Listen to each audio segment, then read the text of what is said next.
Hey, quarantine drinkers. It's time for another episode of GDP and the Pig. I'm GDP, and this is my pig. I love saying that. So today, I was going to break routine.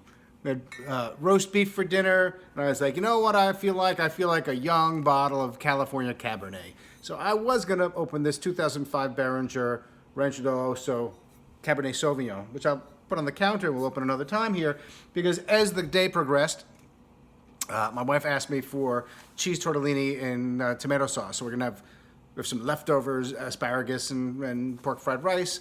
We have this roast beef, and then we're gonna have some pasta. And I thought, pasta? I mean, I'm not gonna have the Cabernet with pasta. Pasta needs Sangiovese, of course.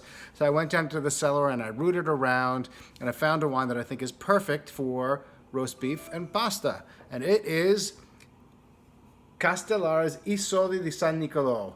Super Tuscan wine. It says that right here. Super Tuscan wine! I don't think it says that anymore. This is a 99. So we're 15, 16 years out of current release. So I think the label, the nomenclature is changing. So what is this? It's a Chianti producer in Castellina, in the village of Castellina.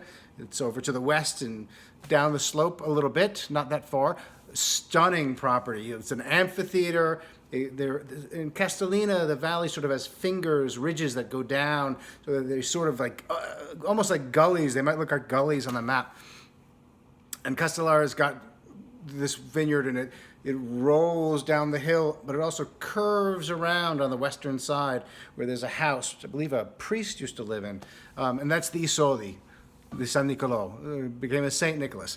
The vineyards there are always vineyards there, produce a very special wine because the soil is very poor. Supposedly just potatoes grew there. That's a religious person lived in the house eating just homegrown potatoes. Things have changed a lot in Chianti since then, but the soil is absolutely well adapted to Sangiovese. This is a blend of 85-90% Sangiovese, the remainder being Malvasia Nera, which gives it some spicy aromatics, but it softens the wine a little bit. And I can imagine the Sangiovese from very poor soil could use that softening. The vineyard faces south and east, gets plenty of sun. It's, like I said, it's a little bit of an amphitheater, captures the heat, not a cool place at all. 1999, superb vintage in my opinion, one of my favorite vintages. Made robust wines. It was warm for the era, not warm for today, but there was sufficient water available to the vine, so very little hydric stress. This, one of my favorite Super Tuscan wines. It's one of my favorite Super Tuscan wines because it's Sangiovese based and because it's so unique. It does see a lot of new oak, about 50% new oak aged in barrique, but the wine handles it well. And here you still smell a little new oak 20 years later, but you also smell leather and clumps of soil and fresh and dried herbs, dark cherry fruit, really saddle leather. It's captivating. It's absolutely captivating. But you know what is more important? How does it taste?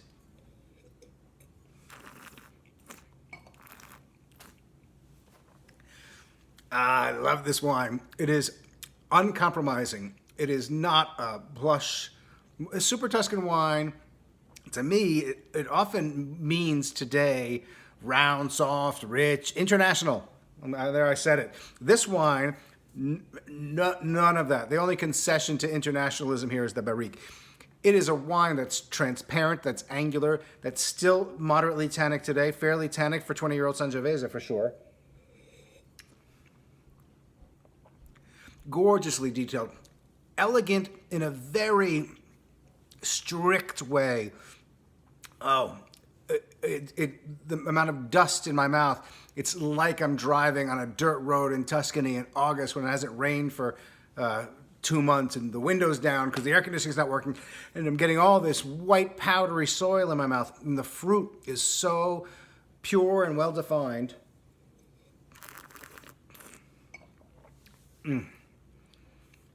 Wild cherry, a little spicy, little unsweet wild blackberry note. Beautiful wine, beautiful wine. Great choice, if I do say so myself. It has a gorgeous level of acidity. I love acidity. This might be high acid for many people. For me, it's mouth-watering acidity. Absolutely cleans the palate. Perfectly balanced by the fruit, the weight of the fruit, which is medium plus, and the intensity of the tannins. It's a wine that you have to think of a little bit when you're enjoying it, but it is such a good wine, and I'm glad I chose it. Sodi today makes a wine that is, for all intents and purposes, similar to this. It's a wine that I buy every vintage. I sell it every vintage. I love this wine. It's very different in its youth. It's much more intense, both structurally. The tannins are bigger, but the fruit is fruitier. The Malvasia is more aromatic, but you have a lot more oak as well competing with it. I think this is absolutely the perfect time to drink this wine, and I'm thrilled to drink it tonight. And Sangiovese rules. And that's all I got to say today. So until next time, my friends, drink well.